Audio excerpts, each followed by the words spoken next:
Hi hello నమస్తే welcome to debate point. నేను ప్రవీణ్ వర్మ. ఈరోజు ప్రధానంగా మనం చూసుకుంటే గవర్నర్ కి సంబంధించినటువంటి ఒక ప్రధాన వార్త కనబడతా ఉంది. ఎమ్మెల్సీలకు సంబంధించినటువంటి విషయంలో గవర్నర్ తిరస్కరించడంతో ఈరోజు మరొకసారి రాజ్ భవన్ వర్సెస్ ప్రగతి భవన్గా మారుతున్న సిచ్యువేషన్స్ కనబడతా ఉన్నాయి. ఈ మధ్య కాలంలోనే ఇటు సీఎం కేసీఆర్కి గవర్నర్కి మధ్యలో ఉన్నటువంటి గ్యాప్ తగ్గుతుంది అన్నటువంటి నేపథ్యంలోనే మరొక కొత్త అంశం తెరపైకి రావడం ఈరోజు మొత్తం పెద్ద ఎత్తున కూడా బీఆర్ఎస్ అదేవిధంగా గవర్నర్ క్వార్టర్స్కి సంబంధించినటువంటి చర్చకు పెద్ద ఎత్తున జరుగుతూ ఉన్న సిచ్యువేషన్స్ కనబడతా ఉన్నాయి. అయితే రాజ్యాంగ బద్ధంగానే ఎమ్మెల్సీలకు సంబంధించినటువంటి విషయంలో నేను స్వీకరిస్తాను అంటూ కూడా గవర్నర్ చెప్తా ఉన్నారు. అయితే ఎవరైతే ఇప్పుడు ఎమ్మెల్సీగా పేర్లు పంపించినటువంటి దాసోజు శ్రావణ్ కావచ్చు, అదేవిధంగా సత్యనారాయణ కావచ్చు, వీళ్ళిద్దరూ కూడా సేవా కార్యక్రమాలు ఏం చేశారు అనేటువంటి బయోడేటాను పంపిస్తే ఖచ్చితంగా కూడా వాళ్ళకి ఎమ్మెల్సీ అర్హత ఉండేది అన్నటువంటి విషయంలో గవర్నర్ మాట్లాడుతూ ఉంది. అయితే మరోవైపు బీఆర్ఎస్ మాత్రము గవర్నర్ను కూడా తమిళనాడు రాష్ట్ర అధ్యక్షురాలుగా ఉన్నప్పుడే తెలంగాణకు గవర్నర్గా ఏ కమిషన్ కింద తీసుకొచ్చారో అది గవర్నర్ మర్చిపోయారు అంటూ కూడా బీఆర్ఎస్ నేతలు మండిపడతా ఉన్నారు. మరోవైపు బీజేపీ మాత్రం గవర్నర్ తీసుకున్నటువంటి నిర్ణయాన్ని మేము ఖచ్చితంగా కూడా స్వాగతిస్తూ ఉన్నాము, ఆమె తీసుకున్నటువంటి నిర్ణయము అది 100% కరెక్టే అంటూ కూడా కిషన్ రెడ్డి చెప్తా ఉన్నారు. సో దీనిపై మనం చర్చ కొనసాగించబోతా ఉన్నాం. మనతో పాటుగా కాంగ్రెస్ పార్టీ నుంచి డాక్టర్ శివకుమార్ గారు మనకు స్టూడియోలో అందుబాటులో ఉన్నారు. అదేవిధంగా బీజేపీ పార్టీ నుంచి మనకు క్రాంతి కిరణ్ గారు మనకు జూమ్ లైన్లో అందుబాటులో ఉన్నారు. అదేవిధంగా బీఆర్ఎస్ పార్టీ నుంచి రాజు యాదవ్ గారు రాబోతా ఉన్నారు. సో ముందుగా కాంగ్రెస్ పార్టీ నుంచి డాక్టర్ శివకుమార్ గారు, సో మరి ఈరోజు గవర్నర్ తీసుకున్నటువంటి నిర్ణయాన్ని మీరు ఎట్లా చూస్తూ ఉన్నారు? సో ఎవరైతే ఎమ్మెల్సీలకు సంబంధించినటువంటి విషయాలలో ఇద్దరు వ్యక్తులకు సంబంధించి ఏదైతే క్యాబినెట్ నిర్ణయం తీసుకొని దాసోజు శ్రావణ్తో పాటుగా సత్యనారాయణ వీళ్ళిద్దరి పేర్లను కూడా క్యాబినెట్ నిర్ణయం తర్వాత గవర్నర్కి పంపించడం జరిగింది. పూర్తి బయోడేటాను కూడా మెన్షన్ చేసి పంపించాము అని చెప్పేసి చెప్తా ఉంది అధికార పార్టీ. బట్ గవర్నర్ మాత్రం సేవా కార్యక్రమాలు చేసి ఉంటే, అంటే ప్రజలకు సామాజిక సేవలు కావచ్చు లేదా విద్యారంగానికి సంబంధించిన సేవలు ఇంకా ఇతర రంగాలకు సంబంధించినటువంటి సేవా కార్యక్రమాలు చేస్తేనే ఖచ్చితంగా ఆమోదం తెలిపేందుకు గవర్నర్ కూడా స్వాగతిస్తా అని చెప్పేసి గవర్నర్ చెప్తా ఉంది. సో దీన్ని మీరేం చెప్తారు? ముందుగా అమాన్య ప్రేక్షకులకు, మీకు మరియు ప్యానెల్లో ఉన్న వారికి నమస్కారం. ఈ ఎమ్మెల్సీ కోటా అనే ఒక సబ్జెక్ట్కి వస్తే, గతంలో ఎన్టీ రామారావు గారి ముఖ్యమంత్రి హయాంలోనే ఈ ఎమ్మెల్సీ అనేది ఆయన బ్యాన్ చేసేసిండు, కంప్లీట్గా క్లోజ్ చేసి ఎమ్మెల్సీలను పెట్టలేదు. కానీ రాజశేఖర రెడ్డి గారు ముఖ్యమంత్రి అయిన తర్వాత స్టేట్ యూత్ అవార్డీస్ కౌన్సిల్ అని చెప్పి మాకు ఒక ఆర్గనైజేషన్ ఉంది. ఆ ఆర్గనైజేషన్ త్రూ రాజశేఖర రెడ్డి గారికి, దాంతోపాటు రాజీవ్ యూత్ ఆర్గనైజేషన్, ఈ రెండు ఆర్గనైజేషన్లతో పాటు మేము కొంతమంది యూత్ని తీసుకొని వెళ్ళి రాజశేఖర రెడ్డి గారిని కలవడం జరిగింది. ఏమంటే, ఒకవేళ మీరు ఎమ్మెల్సీ చేస్తే గవర్నర్ కోటాలో ఎవరైతే వివిధ రంగాలలో, సేవా రంగం అనుకోండి, వైద్యం అనుకోండి, లేకపోతే సంగీతం అనుకోండి, రైతులు అనుకోండి, ఇట్లా ఎవరి దాంట్లో వాళ్ళు ఎవరైతే నిపుణులు ఉంటారో వాళ్ళని గవర్నర్ కోటాలో నియమించాలని చెప్పి రిక్వెస్ట్ చేయడంతో, గతంలో ఎన్టీ రామారావు పీరియడ్లో ఇది క్లోజ్ అయింది సార్, మీరు దాన్ని పునరుద్ధరించాలని రాజశేఖర రెడ్డి గారిని ముఖ్యమంత్రి అయినప్పుడు కోరడం జరిగింది. రాతపూర్వకంగా ఇస్తే రాజశేఖర రెడ్డి గారు దానికి ఒప్పుకొని ఎమ్మెల్సీ కోటాలో ఎవరైతే గవర్నర్ కోటాలో నామినేట్ చేసే వాళ్ళని, సరైన వాళ్ళని, ఆ నిపుణులనే ఎన్నుకోవాలనేది ఆల్రెడీ నిబంధనలు ఉన్నాయి. వాళ్ళు కూడా అదే చేయడానికి సిద్ధపడిండు. ఆ తర్వాత మళ్ళీ ఎమ్మెల్సీని పునరుద్ధరించాడు. ఆ టైం నుంచి, అంటే 2004 నుండి ఇప్పటివరకు మళ్ళీ ఏ గవర్నమెంట్ వచ్చినా, ఇప్పుడు టీఆర్ఎస్ బీఆర్ఎస్ వచ్చినా, అంతకుముందు కాంగ్రెస్ పార్టీ ఉన్నా ఎమ్మెల్సీ కోటాలో ఉండేది. అయితే ఇప్పుడు ప్రస్తుతాన్ని ఏంటంటే, ఈ ఇష్యూ మొత్తం హుజూరాబాద్ నుంచి స్టార్ట్ అయింది. హుజూరాబాద్లో అప్పుడు కూడా ఎమ్మెల్సీగా పంపిస్తే గవర్నర్ గారు తిరస్కరించారు కౌశిక్ రెడ్డిని. దాని తర్వాత వాళ్ళ మధ్యన కొంచెం ఇద్దరి మధ్యన విభేదాలు వచ్చినాయి. దూరం ఉండే గవర్నర్ని ఎక్కడ కూడా ఆమె ప్రోటోకాల్ ప్రకారం కూడా మర్యాద ఇవ్వకుండా టెంపుల్ పోని, లేకపోతే ఆమె ఒక పర్టికులర్ డిస్టిక్ కానీ డిస్టిక్లో ఆమె జనరల్గా పోయినప్పుడు ఆమె ప్రోటోకాల్ కానీ ఏది పాటించకుండా ఆమెని చాలా ఇబ్బందులకు గురి చేసింది ఇదే టీఆర్ఎస్ బీఆర్ఎస్ ప్రభుత్వం.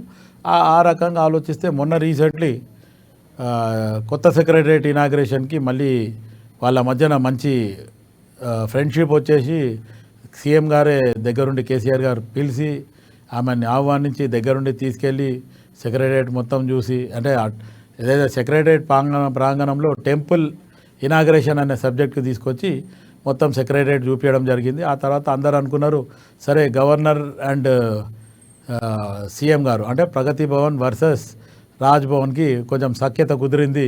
ఇన్ని రోజులు డిస్టెన్స్ ఉండే వీళ్ళ మధ్యన విభేదాలు ఉన్నాయనేది ఒక ఆలోచన ఉండే. దాని తర్వాత ఇప్పుడు మళ్ళీ సెకండ్ టైం ఇప్పుడు మళ్ళీ గ్యాప్ ఏమొచ్చిందంటే ఈ దాసోజీ శ్రవణ్ మరియు సత్యనారాయణ గారు గురించి. నిజంగా కూడా ఆలోచిస్తే వాళ్ళని ఏ రంగంలోకి తీసుకుంటారు? ఒక అసలు గవర్నర్ కోటాలనే తీసుకోవడానికి ఈ పర్టికులర్ కోటాలో ఉన్న వాళ్ళనే ఎలిజిబుల్ అనేది గవర్నమెంట్లో ఏదైతే ఎమ్మెల్సీ రూల్స్ ఫ్రేమ్లో ఉంది. కానీ వీళ్ళు వాళ్ళిద్దరు కూడా ఆ నైపుణ్యంలో ఎక్కడ కూడా మీకు పొలిటికల్ తప్ప వాళ్ళలో స్పెషలైజేషన్ ఏం లేదు. ఆ స్పెషలైజేషన్ కోటాకి వీళ్ళు అక్కడ కుదరరని ఏదైతే గవర్నర్ చెప్పిందో నిజంగా కూడా ఆ ఏదైతే ఎమ్మెల్సీ కోటాది ఏదైతే రూల్స్ ఉందో దానికి ఆమె కరెక్ట్ తీసుకున్నట్టే నా ఉద్దేశం ప్రకారం. ఒకసారి మనం బీజేపీకి సంబంధించిన వర్షన్ కూడా విందాం. క్రాంతి కిరణ్ గారు కూడా అందుబాటులో ఉన్నారు. సో నమస్తే క్రాంతి కిరణ్ గారు. ముందుగా గవర్నర్ తీసుకున్న దాన్ని బీజేపీ స్వాగతిస్తోంది అని చెప్పేసి కిషన్ రెడ్డి గారు చెప్తా ఉన్నారు. బట్ గవర్నర్ని కూడా తమిళనాడు నుంచి బీజేపీ రాష్ట్ర అధ్యక్షురాలుగా ఉన్నప్పుడు ఏ సిఫార్సు కింద తీసుకొచ్చారో అది గవర్నర్ మర్చిపోతుంది అని చెప్పేసి అధికార పార్టీ ఒక ప్రశ్నలు లేవనెత్తుతూ ఉంది. సో దీనికి మీరేం చెప్తారు?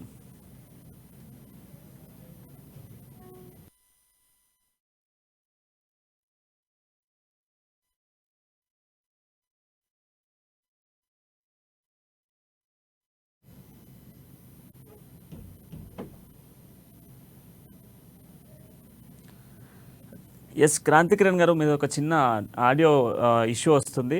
ఒకసారి మళ్ళీ రీకనెక్ట్ అవ్వండి. అంతలోపు శివకుమార్ గారితో మాట్లాడు. శివకుమార్ గారు, ఇంకొక అంశము, ఇప్పుడు ప్రశాంత్ అంటే వేముల ప్రశాంత్ రెడ్డి మాట్లాడుతూ ఇంతకుముందుకు గవర్నర్ తీసుకున్నటువంటి విషయంలో ఈరోజు బీజేపీ రాష్ట్ర అధ్యక్షులుగా ఉన్నటువంటి వ్యక్తిని ఎట్లా మీరు తీసుకొచ్చారు అన్నటువంటి అంశాన్ని కూడా కొంత లేవనెత్తి మాట్లాడుతూ ఉన్నారు. ఎస్, ఒకసారి ఆలోపు మాట్లాడదాం. ఎస్ క్రాంతి కిరణ్ గారు చెప్పండి.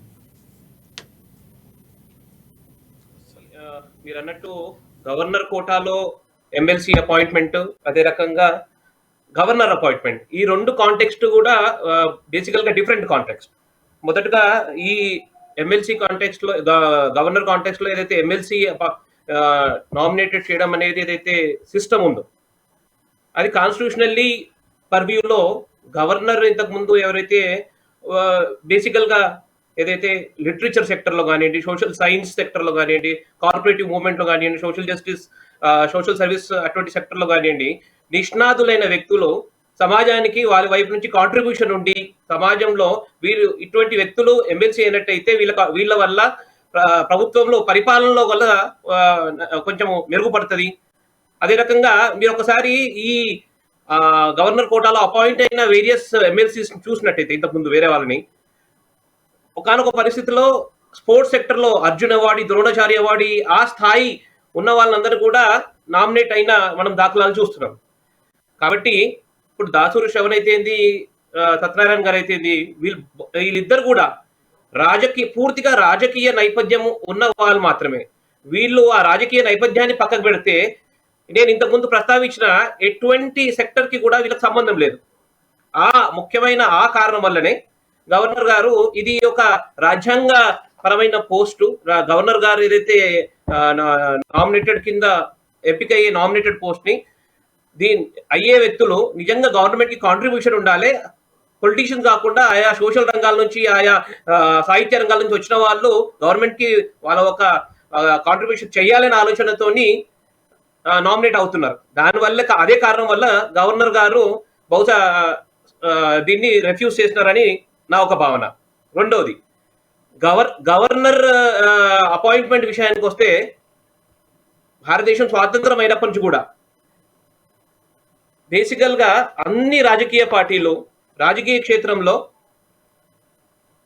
ఎవరైతే ఒక పర్టికులర్ ఏజ్ వచ్చిన తర్వాత, రాజకీయంగా పరిపక్వత వచ్చిన తర్వాత అటువంటి వాళ్ళు ఒక రాష్ట్రానికి గవర్నర్ చేసినట్టయితే వారి నేతృత్వంలో, వారి యొక్క మార్గదర్శనంలో ఆ ప్రభుత్వాలు బాగా నడుస్తాయి అనే ఒక స్పష్టత ఉన్న కేంద్ర ప్రభుత్వము ఆయా వ్యక్తులను ఎంపిక చేసి గవర్నర్ ని చేసే ఒక ప్రక్రియ. దాంట్లో రాజకీయ పార్టీలు అధికారంలో ఉంటే ఆ రాజకీయ పార్టీలో ఉన్న సంబంధించిన ఒక జ్యేష్ఠ సంబంధించిన ఒక రాజకీయ అనుభవం ఇంత కలిగిన వాళ్ళని గవర్నర్లు చేసే ఒక ప్రక్రియ. కాబట్టి గవర్నర్ గారిని తమిళిసై సౌందరరాజన్ గారిని తమిళనాడు బీజేపీ అధ్యక్షులుగా ఉండి వారి పదవీ కాలం పూర్తయిన తర్వాత వారిని గవర్నర్ గా నియుక్తి చేయడం జరిగింది.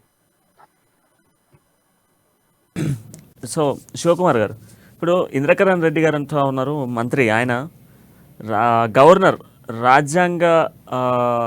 రాజ్యాంగ పరంగా తీసుకోవాలి అన్నప్పుడు రాజకీయం కూడా సేవనే కదా, ఒక సేవా కార్యక్రమే కదా రాజకీయం కూడా అనేది వీళ్ళు చెప్తా ఉన్నారు. అంటే దీన్ని ఏ విధంగా సేవ అని అంటారు? ఫస్ట్ ఆఫ్ ఆల్ రాజకీయం అనేది తన వ్యక్తిగతంగా ఇంట్రెస్ట్తోని రాజకీయాల్లోకి రావడం, ప్రజాసేవ చేయడం, అదొక రాజకీయ ధోరణిలో వెళ్తుంది. బట్ అది కూడా సేవా కార్యక్రమం అని చెప్తా ఉన్నారు. సో దీన్ని ఏ కాంటెక్స్లో సేవా కార్యక్రమం అంటారు అసలు?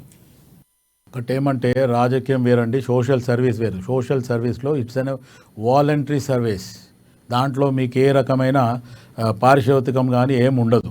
మనం అవసరమైతే సోషల్ సర్వీస్లో మన టైం కానీ అవసరమైతే మనం కూడా అక్కడ డబ్బులు పెట్టాల్సి వస్తుంది, మన టైం కేటాయించాల్సి వస్తుంది. అక్కడ మనం ఆ సామాజిక సేవలో ఏ రంగంలో చేస్తున్నామో ఆ రంగంలో మనం కూడా దాంట్లో మనం పాల్గొని మనం అక్కడ సర్వీస్ చేయాల్సి వస్తుంది. ఇది జనరల్గా సోషల్ సర్వీస్ కాన్సెప్ట్.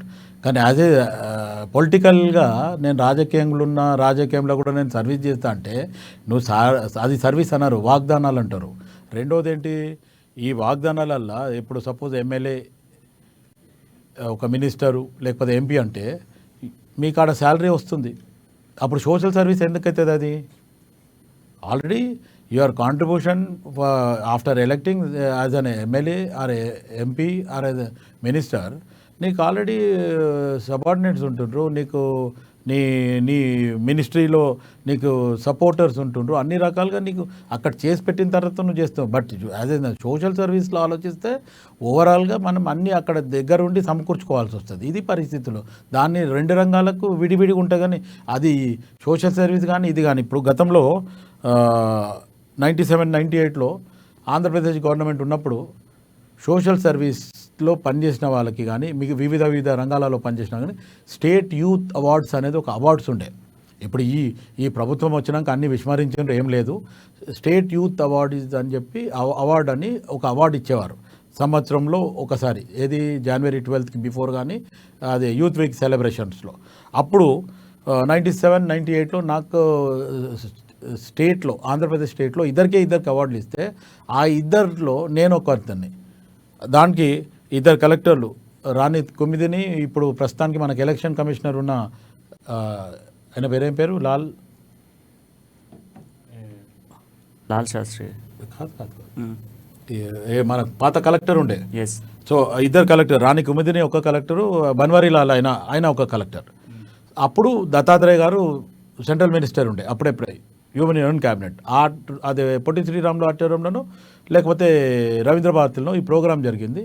దీనికి స్క్రూటినీ మొత్తం కలెక్టరే దానికి చైర్మన్, సెలక్షన్ కమిటీలో కూడా. అంటే ఇట్లాంటి ఒక ప్రాసెస్ ఉంటుంది. ఇప్పుడు ఈ రకంగా ఆ రోజులలో సోషల్ సర్వీస్ రంగంలో ఇద్దరిని సెలెక్ట్ చేస్తే ఇద్దరిలో నేను నాకు I got an award of that social service award, ఏమంటారు దాన్ని, స్టేట్ యూత్ అవార్డు 97-98లో. సో ఈ రకంగా అది సర్వీస్ మోటోతో వచ్చిన అవార్డు. ఇప్పుడు ఎమ్మెల్సీ పరంగా ఆలోచిస్తే అక్కడ గవర్నర్ వచ్చి దానికి చైర్పర్సన్, మామూలుగా వీళ్ళకి ఇవ్వద్దా అనేది స్క్రూటినీ చేసే అధికారం తనకు ఉంది ఖచ్చితంగా. అది ఈ గవర్నర్ అనే కాదు, ఏ గవర్నర్. గతంలో 92లో మరి చెన్నారెడ్డి గారు అట్లా అనుకుంటే చెన్నైకి పోయినరు గవర్నర్గా. అంటే కాంగ్రెస్ పార్టీ ఉండే ముఖ్యమంత్రిగా ఉండే. బట్ ఉద్దేశపూర్వకంగానే గవర్నర్ తన వ్యక్తిగత గతంలో చూసుకున్నప్పుడు ప్రోటోకాల్ అంశాలకు సంబంధించిన దాంట్లో వచ్చినటువంటి విభేదాలను బేస్ చేసుకొని ఈరోజు ఆపుతున్నారు. గతంలో మీరు అన్నట్టు పాడి కౌశిక్ రెడ్డికి సంబంధించిన దాంట్లో ఈరోజు వీళ్ళిద్దరికి సంబంధించిన దాంట్లో వీళ్ళు గత కొంత సంవత్సరాల నుంచి కూడా రాజకీయాల్లో ఉన్నారు, ప్రతి కార్యక్రమంలో కూడా యాక్టివ్గా పనిచేస్తూ ఉన్నారు.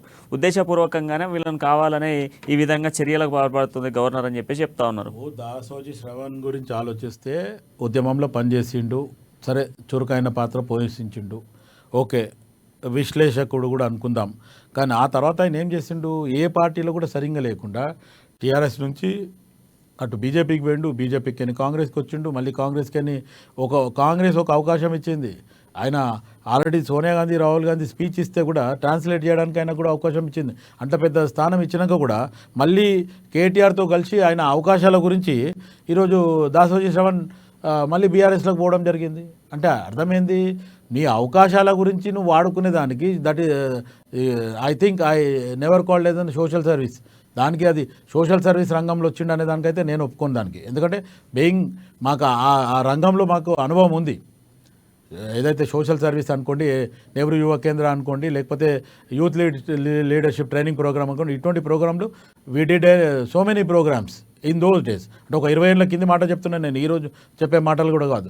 యూత్ పార్లమెంట్ కూడా పెట్టినాం, యూత్ అసెంబ్లీ పెట్టడం జరిగింది. మా తర్వాతనే కిషన్ రెడ్డి గారు గతంలో యూత్ పార్లమెంట్ అని యూత్ని కూడా తీసుకొని ఢిల్లీ పోవడం జరిగింది, ఒక 10 years బ్యాక్ అనుకుంటా. అంటే ఓవరాల్గా ఆ రంగంలో నిష్ణాతులైన వాళ్ళకే ఖచ్చితంగా గవర్నర్ కోటాలో చేయాలని ఈరోజు అది మా ప్రభుత్వం ఉండని ఇంకెవరైనా ఉండదు. నిజంగా కూడా అదే ఆ కోటా అదే ఫీల్ చేస్తే వాళ్ళు ఎవరైతే ఆ రంగంలో వాళ్ళకి సపోర్ట్ చేసే వాళ్ళు ఉండరు అనుకున్న వాళ్ళకి అది న్యాయం జరుగుతుంది. అంతేగాని ఇప్పుడు సపోజ్ రైతులు అనుకోండి, లేకపోతే మెడికల్ ఫీల్డ్ అనుకోండి, లేకపోతే సంగీతం అనుకోండి, లేకపోతే ఇంకోటి స్పోర్ట్స్ అనుకోండి, మీరు అన్నట్టుగా కరెక్టే. బట్ ఒక క్యాండిడేట్ ని సెలెక్ట్ చేస్తే వాళ్ళ నుంచి ఎవరో రిప్రజెంటేటివ్ ఉంటుంది అనేది ఒక ఆలోచన. వాళ్ళ రిప్రజెంటేటివ్స్ లో ఇద్దరిని మాత్రమే మెన్షన్ చేసి వాళ్ళు క్యాబినెట్లో ఆమోదం తెలిపి క్యాబినెట్ నుంచి తీసుకెళ్లిన సిచ్యువేషన్స్ కనబడుతున్నాయి. బట్ ఇప్పుడు బీజేపీకి సంబంధించినటువంటి క్రాంతికిరణ్ గారితో కూడా మాట్లాడదాం. రాజకీయ కక్ష సాధింపు చర్య చేపట్టేందుకే గవర్నర్ని బీజేపీ ప్రోజ్వలించి కావాలని ఇద్దరిని కూడా ఎమ్మెల్సీలు కాకుండా వాళ్ళను అడ్డుకట్ట వేసే విధంగా బీజేపీ వ్యవహరిస్తూ ఉంది. దీని వెనక మొత్తం కూడా బీజేపీ హస్తం ఉంది అని చెప్పేసి బీఆర్ఎస్ చెప్తా ఉంది. సో మంత్రి ఇంద్రకరణ్ రెడ్డి మాట్లాడుతూ ఉన్నారు. సో దీనికి మీరు ఏం సమాధానం చెప్తారు? బేసికల్గా గవర్నర్ అనే post it's constitutionally driven post. అటువంటి పోస్ట్కి రాజకీయ పార్టీ రంగు రుద్దడము అనేది చాలా మూర్ఖత్వం.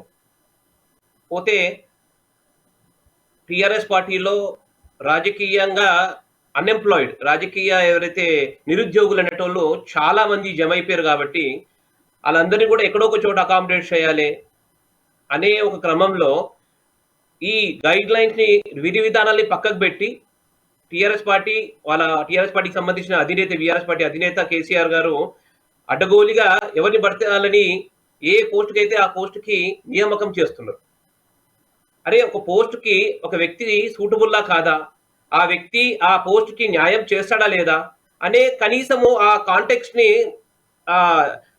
అర్థం చేసుకొని అటువంటి వ్యక్తిని నామినేట్ చేస్తే ఆ వ్యక్తి ఆ పోస్ట్ మీదకి వచ్చిన తర్వాత ఆ పోస్ట్ న్యాయం చేస్తాడనే విషయాన్ని గ్రహిస్తే ముఖ్యమంత్రి ఇటువంటి తప్పులు జరగవు.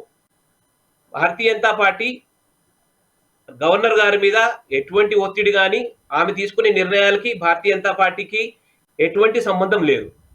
ఒకటే స్పష్టంగా గవర్నర్ గారు వారి యొక్క రాజ్యాంగపరమైన పదవి, వారికి ఇచ్చినట్టు రాజ్యాంగబద్ధమైన పదవిలో ఏదైతే గైడ్ లైన్స్ ఉన్నాయో దాని ఆధారంగా వారు తీసుకునే నిర్ణయాలు అవి స్వచ్ఛందంగా వారి యొక్క పర్వ్యూలో ఏమేమి చేయొచ్చు అనే విషయాల ఆధారంగా వారు నిర్ణయాలు తీసుకుంటున్నారు. బట్ వాళ్ళు తీసుకున్న నిర్ణయానికి మళ్ళీ ప్రగతి భవన్కు, రాజ్భవన్కి మళ్ళీ మంటలు చెలరేగుతూ ఉన్నాయి. ఇప్పుడిప్పుడే ప్రగతి భవన్ వైపు కొంత ఇది రాజ్భవన్కి, ప్రగతి భవన్కి కొంత మాటల ఒప్పందం జరుగుతూ ఉంటే మళ్ళీ ఎమ్మెల్సీల ఎప్పుడైతే ఎమ్మెల్సీ కౌశిక్ రెడ్డికి సంబంధించినటువంటి విషయంలో అప్పుడు కూడా సేమ్ హుజరాబాద్ ఎన్నికల తర్వాత కౌశిక్ రెడ్డి ఎప్పుడైతే బీఆర్ఎస్ కండువా కప్పుకున్నాడో అప్పుడు కూడా కౌశిక్ రెడ్డికి సంబంధించిన విషయంలో ఇదే సిచ్యువేషన్ జరిగింది. సో అదే విషయంలో గవర్నర్కి సంబంధించిన ప్రోటోకాల్ కావచ్చు, గవర్నర్కి ఇవ్వాల్సినటువంటి క్యాడర్ కావచ్చు, మర్యాద కావచ్చు, ఇవన్నిటినీ కూడా బీఆర్ఎస్ కంప్లీట్గా అవాయిడ్ చేసుకుంటూ వచ్చింది. బట్ మళ్ళీ ఇప్పుడు ఎప్పుడైతే మళ్ళీ నూతన సచివాలయం కావచ్చు, అదేవిధంగా ఇతర కార్యక్రమాలు చేపట్టినప్పుడు గవర్నర్తో కొంత సన్నిహితంగా మూవ్ అవుతున్న నేపథ్యంలో మళ్ళీ ఒక ఎమ్మెల్సీకి సంబంధించిన ఇష్యూలోనే మళ్ళీ గవర్నర్ అడ్డుకట్ట వేయడం పట్ల పూర్తి స్థాయిలో కూడా బీఆర్ఎస్ పార్టీ మండిపడడంతో పాటుగా దీని వెనక కంప్లీట్గా కూడా బీజేపీ ఉండి నడిపిస్తూ ఉంది అన్నటువంటి వార్తలు కూడా తీసుకొస్తా ఉంది. భారతీయ జనతా పార్టీ ఒక విధి విధానాలు కలిగిన ఒక పార్టీ. ఈ దేశంలో భారతీయ జనతా పార్టీ ఏకాత్మత మానవతావాదంతో భారతీయ సంస్కృతికి అనుగుణంగా అంత్యోదయ సిద్ధాంతంతో పనిచేసే ఒక పార్టీ. కాబట్టి భారతీయ జనతా పార్టీలో ఎక్కడ కూడా వ్యక్తిగత కక్షలు కానివ్వండి, వ్యక్తిగత ఆలోచనలు కానివ్వండి, ప్రభుత్వాన్ని పైన తోపే ఒక పద్ధతి అంటూ ఎక్కడ లేదు. అటు ఆ చేతు హిమాచలం అటక్ నుంచి కటక్ నుంచి మొదలుకొని ఈ రోజు భారతీయ జనతా పార్టీ దాదాపు 18 రాష్ట్రాలలో అధికారంలో ఉన్నది. ఎక్కడ కూడా భారతీయ జనతా పార్టీ ఒక ఆ గవర్నర్ సిస్టమ్ కి ఈ పొలిటికల్ పార్టీ సిస్టమ్ కి అలైన్ అయి వారి యొక్క పొలిటికల్ పార్టీ అయితే ఆస్పిరేషన్స్ ని గవర్నర్ మీద రుద్దే ఒక అవసరం భారతీయ జనతా పార్టీకి లేదు. పోతే ఇక్కడ ముఖ్యమంత్రి గారు వారు తీసుకునే ఏదైతే నిర్ణయాలను ఉన్నాయో అవి పూర్తిగా రాజ్యాంగ స్ఫూర్తికి భిన్నంగా ఉన్నాయి. రాజ్యాంగ స్ఫూర్తిని ముఖ్యమంత్రి గారు పదే పదే అవహేళన చేస్తూ ఎన్నో సందర్భాలల్లో గవర్నర్ గారిని వారు అవహేళన చేస్తూ వారి మంత్రిమండలంలో ఉన్న చాలా ఒక మంత్రులు కూడా రాజకీయ క్షేత్రంలో బహిరంగంగా ఎంతో నీచమైన పదజాలం వాడుతూ గవర్నర్ గారిని అవమానిస్తూ అవహేళన చేస్తూ ఎన్నో సందర్భాల్లో వాళ్ళు ఒక ఉపన్యాసాలు కూడా ఇవ్వడం జరిగింది. ఈ పద్ధతి, ఈ సంప్రదాయం ఏదైతే గవర్నర్ ని క్రిటిసైజ్ చేసే ఒక సంప్రదాయం ఏదైతే టీఆర్ఎస్ పార్టీకి సంబంధించిన నాయకులు ఏదైతే అవలంబిస్తున్నారో అది పూర్తిగా అప్రజాస్వామ్యము, రాజ్యాంగ స్ఫూర్తికే ఇది చాలా బాధాకరమైన విషయము. కాబట్టి ఈ సందర్భంగా మన తెలంగాణ రాష్ట్ర గవర్నర్ గారు ఏదైతే వాళ్ళు నిర్ణయాలు తీసుకుంటున్నారో స్పష్టంగా వారి యొక్క రాజ్యాంగ పర్వ్యూలో నుంచే నిర్ణయాలు తీసుకుంటున్నారు. భారతీయ జనతా పార్టీ ఎటువంటి ప్రమేయం కూడా వారి మీద ఎటువంటి ఒత్తిడి కూడా భారతీయ జనతా పార్టీకి పెట్టే అవసరం లేదు. శివకుమార్ గారు, ఆర్టికల్ 171 క్లాస్ 5 ప్రకారం రాజ్యాంగం ప్రకారంగానే వారిద్దరు కూడా ఎవరైతే గవర్నమెంట్ ఇప్పుడు బీఆర్ఎస్ పంపించినటువంటి క్యాబినెట్ లిస్టులో పంపించిన ఆ ఇద్దరు పేర్లు కూడా అభ్యర్థులు వాళ్ళకు అర్హత లేదు అంటూ గవర్నర్ కరాఖండగా చెప్తా ఉంది. బట్ కరాఖండగా చెప్పినటువంటి నేపథ్యంలో కూడా ఇంకొక విషయాన్ని కూడా మెన్షన్ చేస్తూ ఉంది ఇక్కడ పర్టికులర్గా. గతంలో తమిళనాడులో బీజేపీ అధ్యక్షురాలుగా ఉన్నటువంటి గవర్నర్ని పదవీ కాలం ఇంకో నెల రోజుల్లో ముగుస్తుంది అనేటువంటి మూమెంట్లో ఏ ఆర్టికల్ ద్వారా తెలంగాణ రాష్ట్రానికి గవర్నర్గా పంపించారు? సో ఆమె ఏ సేవా కార్యక్రమాలు చేసిందని ఏ ఒక్క క్యాడర్తో తీసుకున్నారు? ఇప్పుడు మనకి ఏ క్యాడర్ అయినా కూడా కళలు, కవిత్వాలు లేదా సేవా కార్యక్రమాలు ఇటువంటి కార్యక్రమాలు చేసినటువంటి వాళ్ళను గవర్నర్ కోటా ద్వారా లేదా వివిధ ప్రాంతాల గవర్నర్గా కూడా తరలించేటువంటి ప్రయత్నంగా, సో స్పోర్ట్స్ కానీ సేవా కార్యక్రమాలు కానీ ఇట్లాంటి సోషల్ యాక్టివిటీస్లలో ఉన్న వాళ్ళకి మాత్రమే గవర్నర్ కోటా కావచ్చు, గవర్నర్ బాధ్యతలు కావచ్చు, ఇవన్నీ ఇస్తారు. సో ఇప్పుడు ఈరోజు గవర్నర్కి ఇచ్చినటువంటి అర్హత ఏ ఆర్టికల్ నుంచి తీసుకొచ్చారు అనేటువంటి పాయింట్ను కూడా మంత్రి ప్రశాంత్ రెడ్డి మాట్లాడుతూ ఉన్నారు. ప్రశాంత్ రెడ్డి గారు ఒకసారి ఆలోచించాల. గతంలో ఏ ప్రభుత్వమైనా కేంద్రంలో ఉంటే వాళ్ళకి అనుకూలం ఉన్న వ్యక్తి కానీ లేకపోతే వాళ్ళకు సమర్థవంతుడు అనుకున్న నాయకుడినో తీసుకొచ్చి గవర్నర్ని చేస్తారు. కానీ ఇట్లా వేముల ప్రశాంత్ రెడ్డి ప్రశ్నించినట్టు ఇప్పటివరకు నాకు తెలిసి ఈ 38-40 సంవత్సరాల రాజకీయంలో ఎవరు కూడా నాకు అట్లా అనిపించలేదు. ఎందుకంటే గవర్నర్ మీద ఈ బీఆర్ఎస్ టీఆర్ఎస్ ప్రభుత్వమే ఇన్ని రకాలుగా ప్రశ్నలు లేవనెత్తుతుంది. కానీ గవర్నర్ వల్ల ఏదన్నా ప్రాబ్లం అయింది, వాళ్ళు ఎక్కడన్నా ఏదో ఒక సమస్యలో ఇరుక్కున్నారు, లేకపోతే వాళ్ళు చేసిన తప్పిదం ఏమన్నా ఉన్నప్పుడు ఉంటే అది సెంట్రల్ గవర్నమెంట్కి రిప్రజెంటేషన్ చేసి వాళ్ళని జరిపిన దాఖలాలు ఎన్నో ఉన్నాయి. కానీ వీళ్ళు ఎట్లుందంటే ఒక శత్రుత్వంలాగా చూస్తున్నట్టుంది. Governor versus TRS BRS, chief minister అనుకోండి, మినిస్టర్ అనుకోండి. అంటే ఐఎమ్ జస్ట్ స్పీకింగ్ ఫ్యాక్ట్స్. నాకు గవర్నర్ అంటే నాకేమి ఒక మిత్రత్వం లేదు, లేకపోతే టీఆర్ఎస్ బీఆర్ఎస్ వాళ్ళు అంటే నాకేం శత్రుత్వం లేదు. అంటే అకార్డింగ్ టు నార్మ్స్, రూల్స్, లేకపోతే సోషల్ రంగం మీద ఏముందో అదే నేను చెప్పడం జరుగుతుంది. అంతకుమించి ఇక్కడ నేను అంటే మనం ఒక పర్టికులర్ టాపిక్ మాట్లాడుతున్నాం కాబట్టి ఆ టాపిక్లో ఉండే విశ్లేషణ ఏందే నేను ఖచ్చితంగా చెప్పడం జరుగుతుంది. బట్ మీరు ఏ పార్టీకి అతీతం కాదు, మీరు గవర్నర్కి ఏమో చుట్టం కాదు అన్నటువంటి యాంగిల్లో మీరు మాట్లాడుతూ ఉన్నారు. బట్ ఇంకొక కాంటాక్ట్స్ కూడా కనబడుతుంది. ఏంటి అని అంటే ఇప్పటి వరకు ఏదైతే గవర్నర్కి ఇంతకుముందు మనం చర్చించినట్టుగా ప్రభుత్వానికి ఉన్న ప్రాబ్లం, ఫస్ట్ నుంచి ఉన్న ప్రాబ్లం ఎమ్మెల్సీ అనేటువంటి ఒకే పాయింట్. ఇప్పటి వరకు ఏ ఒక్క కాంటాక్ట్స్లో కూడా వాళ్ళిద్దరికి విభేదాలు లేవు, లేదా వాళ్ళు పంపించేటువంటి ఏవైనా ప్రణాళికలకు సంబంధించి కావచ్చు, లేదంటే బడ్జెట్లకు సంబంధించినటువంటి ఆమోదాలు కావచ్చు, అన్నింటినీ కూడా క్లియరెన్స్ తీసుకుంటున్నారు, వాళ్ళకి లేఖలు రాస్తా ఉన్నారు, క్లియర్ అవుతా ఉంది. బట్ ఎమ్మెల్సీలలో మీరు ఒక్కసారి మరిసారి చూసుకోండి. ఏపీఎస్ఆర్టీసీ ప్రభుత్వంలో విలీనం చేస్తున్నప్పుడు కూడా ఇబ్బందులు ఉన్నాయి. వాళ్ళు ప్రతి దగ్గర కూడా క్లియరెన్స్ ఇచ్చింది.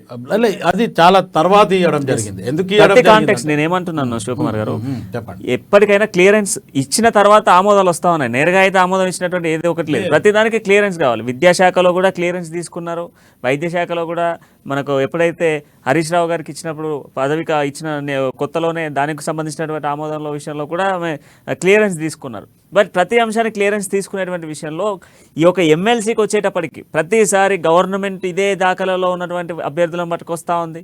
ఆమె అదే ఆర్టికల్ 171 క్లాస్ 5 కింద ఆమె అదే విధంగా తిరస్కరిస్తూ ఉంది. సో ఇప్పుడు ఇక్కడ ఏమవుతుంది అంటే మళ్ళీ సేమ్ వర్షన్ కనబడతా ఉంది కదా. ప్రతిసారి కూడా ప్రగతి భవన్ వర్సెస్ రాజ్భవన్, రాజ్భవన్ వర్సెస్ ప్రగతి భవన్ అన్నటువంటి కాంట్రాక్ట్సే ప్రజల్లోకి వెళ్తా ఉంది. కానీ చూస్తే హుజూరాబాద్లో కౌశిక్ రెడ్డి చేసిన భాష ఏ రకంగా మంచిది చెప్పండి. అంటే ఒక ఇక్కడ మేజర్గా ప్రాబ్లం ఏమవుతుందంటే గవర్నర్ ఒక లేడీ కాబట్టి ఒక రకంగా ఇబ్బందులకు ఇదవుతుంది. కానీ ఒకవేళ ఈ కౌశిక్ మన గవర్నర్ తమిళసై కాకుండా ఇంకెవరో ఇంతకుముందు ఉన్నట్టు జెంట్స్ గిట్ ఉండుంటే ఈ పరిస్థితిలో ఉండకపోయేది. ఇదే కేసీఆర్ గారు డైరెక్ట్ వెళ్ళి గతంలో ఉన్న గవర్నర్కి పాదాభివందనం చేసిన రోజులు కూడా ఉన్నాయి కదా. అంటే నేను ఏమంటున్నానంటే పరిస్థితులు ఆమె ఒకసారి చర్చూసుకో అని చెప్పడంలో తప్ప. ఇప్పుడు టీఆర్ఎస్ ప్రతిపాదించిన ప్రతి దగ్గర లోపాలు ఉన్నాయి అనేది గవర్నర్ స్పష్టంగా చెప్పడం జరుగుతుంది. ఆ స్పష్టంగా చెప్పినప్పుడు టీఆర్ఎస్ బీఆర్ఎస్ ప్రభుత్వం ఏం చేయాలి, ఒకటికి 2 సార్లు వారు చర్చ చేసుకోవాలా. లేదంటే వాళ్ళ సిఎస్ ఉన్నారు, లేకపోతే వాళ్ళ ఐఏఎస్ ఉన్నారు, ఇంకా డిఫరెంట్ పోర్ట్ఫోలియోస్ ఉన్న ఆఫీసర్స్ ఉన్నారు. ఆ పర్టికులర్ సబ్జెక్టు గవర్నర్కి పంపిస్తున్నప్పుడు ఒక్కసారి మన సబ్జెక్టుని రిజెక్ట్ చేసింది అన్నప్పుడు రెండోసారి ఆ ఇబ్బందులు రాకుండా వాళ్ళు సరి చేసుకొని చూసి పంపించాలా. కానీ ఎవ్రీ టైం అంటే ఇక అది మీరు ఏమన్నా పంపించండి, ఆమె మీకు ఫేవర్గా చేస్తే మంచిది, లేకపోతే మీరు యాంటీగా ఫీల్ అవుతుంది అంతే. సో క్రాంతికిరణ్ గారు, సో ప్రతి కాంటెక్స్లో చూసుకున్నప్పటికీ కూడా ఈ ఎమ్మెల్సీ కాంటెక్స్లో మేము అన్ని సవరణలు చేసిన తర్వాతే రాజకీయ పరంగా సేవా కార్యక్రమాలలో ప్రతి నిత్యం కూడా ప్రజలతో ఉండేటువంటి ఇద్దరి నేతల్ని కూడా ఎమ్మెల్సీగా క్యాబినెట్ ఆమోదం తెలిపినటువంటి వ్యక్తులు. వాళ్ళకి సంబంధించి ఒకవేళ సేవా కార్యక్రమాలు కావచ్చు, ప్రజలతో అమైకమై కావచ్చు, ఇతర కార్యక్రమాల్లో లేకపోతే క్యాబినెట్ ఎందుకు ఆమోదం తెలుస్తుంది, క్యాబినెట్ వీళ్ళని ఎందుకు వీళ్ళిద్దరైతేనే సరైనటువంటి అభ్యర్థులు అని చెప్పి ప్రకటిస్తుంది అని చెప్పేసి బీఆర్ఎస్ ఒక ప్రశ్న వేస్తూ ఉంది. సో దీనికి ఏం చెప్తారు? ఇంకా తెలంగాణ క్యాబినెట్ కానివ్వండి, తెలంగాణ ముఖ్యమంత్రి అయిన అప్రోచ్ ఏ రకంగా ఉందంటే అలీబాబా చాలీస్ షోర్. అయినా తప్పు చేస్తాడు, ఆయన క్యాబినెట్ ద్వారా కూడా తప్పులు చేయిస్తాడు. చాలా ఒక్కోసారి అనిపిస్తుంది ముఖ్యమంత్రి గారు, నేను చాలా పుస్తకాలు చదివినా, రాజ్యాంగం చదివినా, దాదాపు 30-40 సంవత్సరాల ఒక రాజకీయ అనుభవం ఉన్నది వారికి. ఇంత అనుభవం ఉన్న తర్వాత కూడా ఈ గవర్నర్ నామినేటెడ్ ఏదైతే ఎమ్మెల్సీ ప్రక్రియ ఏదైతే ఉన్నదో అది చాలా ట్రాన్స్పరెంట్ గా, ఒక విధి విధానాల అనుగుణంగా, ఒక పర్టికులర్ క్షేత్రంలో కాంట్రిబ్యూషన్ ఉండి వారి యొక్క ఆ కాంట్రిబ్యూషన్ వల్ల ఆ ఎంపికైన ఎమ్మెల్సీ వల్ల ఆ ఒక క్షేత్రంలో ఇంకా ప్రభుత్వం ఇంకా మెరుగుపరిచే గవర్నెన్స్ ని మెరుగుపరిచే ఒక దిశలో పనిచేయాలి అనే పద్ధతిలో ఎంపిక జరుగుతుంది. కానీ తెలంగాణలో ముఖ్యమంత్రి కానివ్వండి, ముఖ్యమంత్రి గారి క్యాబినెట్ కానివ్వండి, బేసిక్ ఎథిక్స్ ఈ భారతదేశంలో రాజ్యాంగ ఆధారంగా విధి విధానాలు కలిగి అన్ని రాష్ట్రాలు కూడా డాక్టర్ బాబాసాహెబ్ అంబేద్కర్ రాసిన ఒక రాజ్యాంగ స్ఫూర్తితోని పనిచేస్తున్నాయి. చాలా బాధాకరమైన విషయం ఏంటంటే ముఖ్యమంత్రి గారు ఎప్పుడు అవకాశం వస్తే ఆ రాజ్యాంగ స్ఫూర్తిని, రాజ్యాంగ పద్ధతిని, ఏదైతే రాజ్యాంగంలో ఏదైతే పద్ధతి ఉన్నదో దాన్ని పదే మారుస్తూ దాన్ని భిన్నంగా ఆయన వ్యక్తిగత ఒక పద్ధతిలో రాజ్యాంగ స్ఫూర్తిని దాటి ఆయన సొంత పద్ధతిలో పనులు చేయించే ఒక మానసికత ముఖ్యమంత్రి గారితో కనిపిస్తున్నది. ఆయన ఒక పరిపాలనలో కూడా ఆ రకమైన పద్ధతి కనబడుతున్నది. అదే పద్ధతిలో కూడా ఒంటెద్దు పోకట్ల ఆ క్యాబినెట్ కూడా పోతున్నది. ఒక రాజు సమర్థవంతమైతే ఆ రాజ్యం అంతా కూడా సుషిప్తంగా సమర్థవంతంగా పరిపాలన జరుగుతుంది. దౌర్భాగ్యం ఏంటంటే తెలంగాణలో ఉన్న ముఖ్యమంత్రి, ఆయన ఒక మంత్రి మండలం అంతా కూడా పనికిమాలిన మూర్ఖత్వంతో పనిచేస్తున్నది. స్పష్టంగా భారత రాజ్యాంగ నిర్మాత డాక్టర్ బాబాసాహెబ్ అంబేద్కర్ ఏ ఏ వ్యక్తిని ఎంపిక చేయాలన్నా కూడా ఇటు రాష్ట్రం నుంచి మొత్తం కేంద్రం వరకు కూడా పర్టికులర్ ఉన్నాయి, విధి విధానాలు ఉన్నాయి. ఆ విధి విధానాల పని చేసుకుంటూ పోతే గవర్నర్ కానివ్వండి ఎక్కడ కూడా ఏవి ఆబ్జెక్షన్స్ రావు. చాలా సందర్భాలలో ఇంతకు ముందు అనగారు అన్నట్టు ఆర్టీసీ విషయంలో కానివ్వండి ఇంకా వేరే విషయంలో కూడా వాళ్ళు ఫస్ట్ ప్రపోజల్ పంపిస్తారు. ప్రపోజల్ పంపించిన తర్వాత గవర్నర్ ఆఫీస్కి వెళ్ళి కొన్ని ఆబ్జెక్షన్స్ రైజ్ అవుతాయి. ఆబ్జెక్షన్స్ రైజ్ అయిన తర్వాత అవి ఫుల్ఫిల్ చేసి దాన్ని అనుగుణంగా క్రైటీరియా ఏదైతే గైడ్ లైన్స్ ఉంటాయో గైడ్ లైన్స్ మీట్ అయ్యి వాళ్ళ ఒక టోటల్ రిప్రజెంటేషన్ వాళ్ళకు టోటల్ ప్రపోజల్ ఇచ్చినట్టయితే గవర్నర్ గారు ప్రాపర్ గా దాన్ని ఎవాల్యుయేట్ చేసి వారికి కన్సెంట్ ఇస్తారు. కానీ ముఖ్యమంత్రి గారు స్పష్టంగా తెలిసి చేస్తున్న తప్పులు ఇవన్నీ కూడా. కాబట్టి తెలవక చేసినోడు ఏదన్నా చేస్తే తప్పించుకోవచ్చు. కానీ మన ముఖ్యమంత్రి తెలిసి చేసే తప్పులని ఎవరు కూడా మనము ఎంత సరి చెప్పినా కూడా ఆ మూర్ఖత్వ భావజాలం ఆ మూర్ఖత్వ మానసికతతోని చేసే పనులు ఆయన తప్పు చేస్తున్నాడు. ఆయన క్యాబినెట్ కూడా అదే ఆదర్శంగా తీసుకొని క్యాబినెట్ కూడా అదే రీతిలో పోతున్నారు. మాకు అవగాహన లేకుండానే మేము ఇటువంటి వ్యక్తులను పంపిస్తామా? పూర్తి స్థాయి అవగాహనతో పంపించినటువంటి వ్యక్తులను తిరస్కరించడం కేవలం ఎన్నికల సమయంలో బీఆర్ఎస్ను దించేందుకు ప్రయత్నాలు కొనసాగించడమే. ఇది కక్ష సాధింపు చర్యల్లో భాగంగానే ఇటువంటి వ్యవహారం చేస్తూ ఉన్నారు. రేపో మాపో మళ్ళీ కూడా ఇదే యాక్టింగ్లో మళ్ళీ వాళ్ళిద్దరికి సంబంధించినటువంటి ప్రపోజల్ని మరొకంత డేటాను యాడ్ చేసి మరీ గవర్నర్ దగ్గరకు పంపిస్తామని చెప్తా ఉన్నారు. ఇప్పుడు ఒకవేళ దాసూరి శవన్ గారు సత్యనారాయణ గారు వారు సోషల్ సర్వీస్ సెక్టర్ లైన్లో గవర్నర్ నామినేటెడ్ పోస్ట్కి వారు కనుక ప్రపోజల్తో కనుక పంపించినట్టయితే సోషల్ సర్వీస్ సెక్టర్కి కొంచెం బేసిక్ క్రైటీరియా ఉంటుంది. రాజకీయ క్షేత్రము స్వలాభంతోని స్వకాంక్షతోని ఒక పదవి కోసము వారు తప్పించి రాజకీయ క్షేత్రంలో ఎన్నికలకు పోయి ఎన్నికల్లో గెలిచి ఆ రకంగా ముందుకు పోయే క్షేత్రము రాజకీయ క్షేత్రం. కానీ సంపూర్ణమైన విశ్వాసంతో సమాజం పట్ల ఒక కటిబద్ధత ఉండి సమాజం కోసం పనిచేయాలి, సమాజ బాగోగుల కోసం పనిచేయాలి అని మానసికత కలిగిన ఒక క్షేత్రం సామాజిక క్షేత్రం. కాబట్టి ఆ రెండు క్షేత్రాలకు ఆ వ్యత్యాసము తెలుసుకొని ముఖ్యమంత్రి వివరిస్తే చాలా బాగుంటుందని మా అభిప్రాయం. శివకుమార్ గారు, ఇది ఇప్పుడు ఇంతకుముందు ముగ్గురు నేతలు బీఆర్ఎస్కి సంబంధించినటువంటి ముగ్గురు నేతలు 2 మంత్రులు కూడా దీనిపై స్పందించడం జరిగింది. స్పందించిన ముగ్గురు నుంచి వచ్చేటువంటి మాట ఒకే మాట వస్తూ ఉంది, రాజకీయ కక్ష సాధింపు చర్య. ఒక గవర్నర్కి రాష్ట్ర అధికార పార్టీకి కక్ష సాధింపు చర్యలు ఉండాల్సినటువంటి అవసరం ఏంది? ఆమె రాజ్యాంగబద్ధంగా వచ్చినటువంటి గవర్నరు, వీళ్ళు ప్రజల చేత ఎన్నుకోబడిన నాయకులు, వీళ్ళిద్దరి మధ్యలో రాజ్యాంగ కక్షలేంది, రాజకీయ కక్షలు అని చెప్తా ఉన్నారు.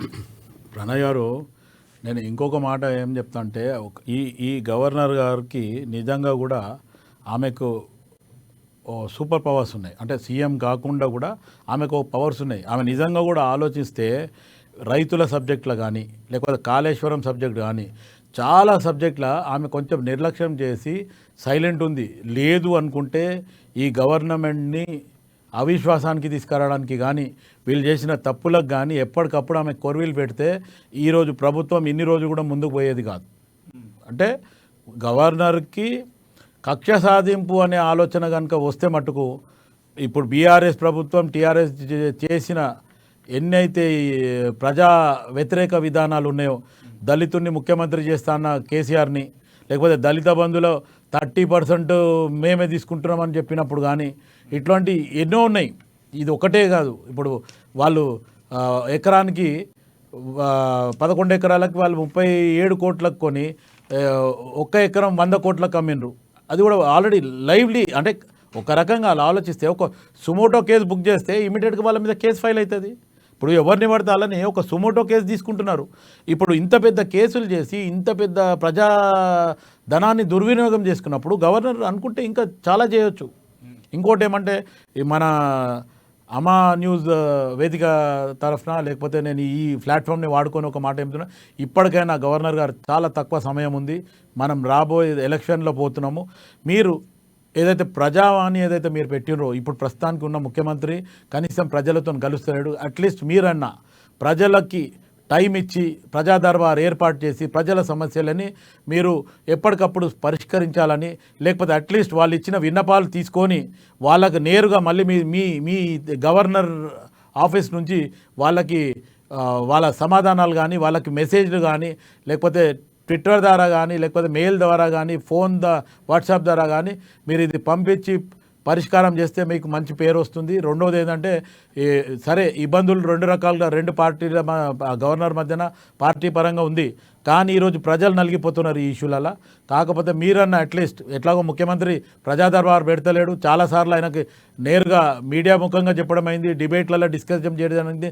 గతంలో రాజశేఖర్ రెడ్డి గారు 8:30-9 మధ్యన వచ్చేది, దగ్గర ఒక 300, 400, 500 మందిని కలిసేది, మళ్ళీ లాబీలో సపరేట్ కలిసేది. అవసరం అయితే రాజశేఖర రెడ్డి పక్కన వాళ్ళ పిఓకి అయిన కిరణ్ రెడ్డి అని ఉంటుండే. ఒక సాధారణమైన కార్యకర్త నుండి ఒక నాయకుడి నుండి కూడా ఆ రిప్రజెంటేషన్ తీసుకునేది, వాళ్ళ ఏం అవసరం అనేది అడిగేది, తీసి అక్కడ ఇచ్చేది, దాని మీద ఉండేది. అదే కాకుండా ఒకవేళ వాళ్ళకి ఏ ఇబ్బంది ఉంది దాని మీద ఒకవేళ అప్పటిదప్పుడు గిట్ట డిసిషన్ అయ్యేది ఉంటే వాళ్ళని కొద్దిసేపు కూర్చోబెట్టి వాళ్ళకి ఇమీడియట్గా రెఫరెన్స్ లెటర్ ఇచ్చి పంపించేది. అదే ఆరోగ్యశ్రీ అనుకుంటే ఇమీడియట్గా కూర్చోబెట్టి అక్కడ ఒక మామూలుగా ఒక సపరేట్ ఒక క్యాబిన్ ఉంది, ఆ క్యాబిన్లో ఇమీడియట్గా ఉండి వాళ్ళు ఎక్కడి నుంచి వచ్చి ఏమొచ్చిన డీటెయిల్స్ తీసుకొని వాళ్ళ నంబర్ తీసుకొని వాళ్ళకి లెటర్ పంపించేది. అంటే నేనేమంటున్నా, ఈరోజు ఈ 9.5 సంవత్సరాల రాష్ట్రంలో ప్రజలల్లో చాలా ఇబ్బంది ఉంది అన్ని రకాలుగా. ఈ రంగం ఆ రంగం అనేది లేదు. ఇప్పుడు గతంలో కేసీఆర్ గారు కూడా ఏమనేది, చిన్నపాటి వర్షం పడితే కాంగ్రెస్ పార్టీ ఇట్లుంది మనం పడవలేసుకొని పోవాలన్నాడు. ఈ 9.5 సంవత్సరాలల్లా మీరు ఎక్కడన్నా ఒక డ్రైనేజ్ని, ఒక పైప్ లైన్ని, చిన్న పైప్ లైన్ని పెద్దగా చేసిండ్రా? మీరు ఏమంటారంటే రోడ్లు వేసేసినాం, వైట్ ట్యాపింగ్ రోడ్ అంటుండ్రు. గతంలో వైట్ ట్యాపింగ్ రోడ్ అని ఒక్క దగ్గర శాంపిల్ వేసి ₹1,00,00,000 తీసుకొని ఈరోజు అంతా సిమెంట్ రోడ్నే వైట్ ట్యాపింగ్ రోడ్ లాగా మార్క్స్ వేసి గీతలు పెట్టి మొత్తం డబ్బంతా దుర్వినియోగం చేస్తున్నారు. ఆ డబ్బు ఎక్కడ పోతుందో తెలియదు. ఇటువంటి చాలా దుర్వినియోగాలు జరుగుతున్నాయి. ఈ పరిణామాలను నిజంగా కూడా గవర్నర్ గారు, సరే మీకు ఒక ముద్ర పడింది, రాజ్భవన్కి ప్రగతి భవన్ మధ్యన ఏదో సఖ్యత లేదు అనేది, అట్లీస్ట్ మీరు ప్రజల కన్నా మేలు చేయరని చెప్పి అమ్మా న్యూస్ తరఫున నేను కోరుకోవడం జరుగుతుంది. క్రాంతికిరణ్ గారు, ఇంకొక మాట, ఎమ్మెల్సీలకు నియామకాలకు సంబంధించినటువంటి అంశాలలో ఇది సెకండ్ టైం ఆల్మోస్ట్ ఆల్ ప్రతి సందర్భాలలో కూడా వచ్చేటువంటి అంశం ఏంటి అని అంటే, ఈ సేవా రంగంలో ఉన్నటువంటి వ్యక్తులకు ఇస్తాము ఈ యొక్క క్యాడర్ని గవర్నర్ కోటా కింద అని చెప్పేసి మొదటి నుంచి ఉన్నటువంటి ఆప్షన్. బట్ గవర్నర్ ప్రతిసారి ఆమోదం తెలిపేటప్పుడు మాత్రం ఖచ్చితంగా కూడా 1-2 సార్లు ఆలోచించుకున్న తర్వాతే, 1-2 సార్లు క్రాస్ వెరిఫికేషన్, దాంతోపాటుగా వెళ్ళినటువంటి బయోడేటా, కంప్లీట్ బయోడేటాను ఎంక్వైరీ చేసిన తర్వాతనే ఈ యొక్క ఆమోదం తెలిపేటువంటి ఛాన్సెస్ ఉంటాయి. బట్ సత్యనారాయణకు సంబంధించినటువంటి అంశాల్లో సత్యనారాయణ సేవా కార్యక్రమాలలో ఉన్నాడు, ఆయనకు సంబంధించినటువంటి ఇమేజెస్ కానీ ఆయన ఎన్ని రోజుల నుంచి సేవా కార్యక్రమాలు చేస్తూ ఉన్నాడు అన్న దాంట్లో కూడా మేము క్లియర్గా మెన్షన్ చేసినాము అని చెప్పేసి చెప్తా ఉన్నారు. సో దీన్ని ఎట్లా చూడొచ్చు? నేను ఒక ఉదాహరణ చెప్తా. ఇదే గవర్నర్ కోటాలో గోరెటి వెంకన్న గారికి కూడా ఎమ్మెల్సీ ఇవ్వడం జరిగింది. బేసికల్లీ గోరెటి వెంకన్న గారు హెయిల్స్ ఫ్రమ్ లిటరేచర్, జానపద క్షేత్రంలో చాలా నిష్ణాతులు వాళ్ళు. ఆ క్షేత్రంలో వారికి దాదాపు ఒక 30-40 సంవత్సరాలు ఒక గుర్తింపు ఉన్నది. గోరెటి వెంకన్న గారు తెలంగాణ ఉద్యమంలో కూడా సంపూర్ణమైన వారి యొక్క పాత్ర ఉన్నది. వారి పాట, వారి మాట ప్రతి ఒక్కటి కూడా ఈ సమాజంలో తెలంగాణ ఒక సాంప్రదాయాన్ని, తెలంగాణ ఒక జీవన విధానాన్ని ప్రతిబింబే రీచ్లో వారి యొక్క పాటలు ఉంటాయి. అటువంటి వ్యక్తి ప్రపోజల్ ఎమ్మెల్సీకి వచ్చినప్పుడు ఏ మాత్రము అడ్డంకులు లేకుండా గవర్నర్ ఆఫీస్ నుంచి క్లియరెన్స్ వచ్చింది. కానీ ఈరోజు మరి ఎందుకు ఈ సమస్య వచ్చింది అనే విషయం మీద మనం చర్చ చేసినప్పుడు స్పష్టంగా గవర్నర్ గారు ఆఫీస్ అయితే ఏంది, they have certain guide lines, certain limitations. దాని ఆధారంగానే వారు వ్యవహరిస్తున్నారు తప్ప ఒక కక్ష సాధింపు చర్య గవర్నర్ ఆఫీస్ చేయాల్సిన అవసరం నాకు ఎక్కడ కూడా కనిపించట్లేదు. గవర్నర్ గారు వారికి ఏదైతే రాజ్యాంగపరమైన విధి విధానాలు, ఒక ఎమ్మెల్సీ నియుక్తి చేసే క్రమం ఏదైతే ఉంటుందో దాని ఆధారంగానే వారు పనిచేస్తున్నారనే స్పష్టత మాకు కనబడుతున్నది. ఎక్కడ కూడా సత్యనారాయణ గారి విషయంలో కూడా ఏమైనా స్పష్టంగా సామాజిక క్షేత్రంలో పనిచేసిన అని వారు కనుక సఫిషియంట్ ఎంక్లోజర్స్ కనుక వచ్చినట్టయితే ఐ థింక్ గవర్నర్ ఆఫీస్ దాన్ని ప్రాపర్ గా వాలిడేట్ చేసి స్క్రూటినీ చేసి దానికి సంబంధించి తొందరగా క్లియరెన్స్ ఇచ్చే అవకాశాలు ఉంటుండొచ్చు కాక. థ్యాంక్ యూ క్రాంతికిరణ్ గారు, థ్యాంక్ యూ శివకుమార్ గారు. సో మొత్తానికి మరి గవర్నర్ తీసుకున్నటువంటి నిర్ణయానికి బీఆర్ఎస్ రియాక్షన్ ఏ విధంగా ఉండబోతోంది? గతంలో కౌశిక్ రెడ్డికి సంబంధించిన విషయంలో కూడా చాలా వరకు పెద్ద ఎత్తున ధర్నాలు ఇటువంటి కార్యక్రమాలు చేపట్టింది. యాక్షన్కు రియాక్షన్ ఇచ్చేటువంటి బీఆర్ఎస్ పార్టీ మరి గవర్నర్ వర్సెస్ సీఎం కేసీఆర్ ఏం జరగబోతా ఉంది? బీఆర్ఎస్ పార్టీకి ప్రగతి భవన్ మధ్యలో రేపటి నుంచి పోరు ఉండబోతా ఉందా, లేదా మరొకసారి అభ్యర్థులకు సంబంధించినటువంటి బయోడేటాను మార్చి మరొకసారి పంపించనున్నారు? ఏం జరగబోతా ఉంది అనేది కూడా కొంత ఆసక్తిగానే కనబడతా ఉంది. గతంలో జరిగిన అంశాలే మళ్ళీ తెరపైకి రాబోతా ఉన్నాయా? మళ్ళీ ఎన్నికల సమయంలో ఇటువంటి చర్యకు పాల్పడినటువంటి నేపథ్యంలో బీఆర్ఎస్ రియాక్షన్ ఏ విధంగా ఉండబోతోంది? వేచి ఉండాల్సిందే. ఇది ఈరోజు డిబేట్ పాయింట్. మరోసారి మళ్ళీ కలుద్దాం. అంటే చూస్తూ ఉండండి అమా న్యూస్. నేరం కోసం నిజం కోసం.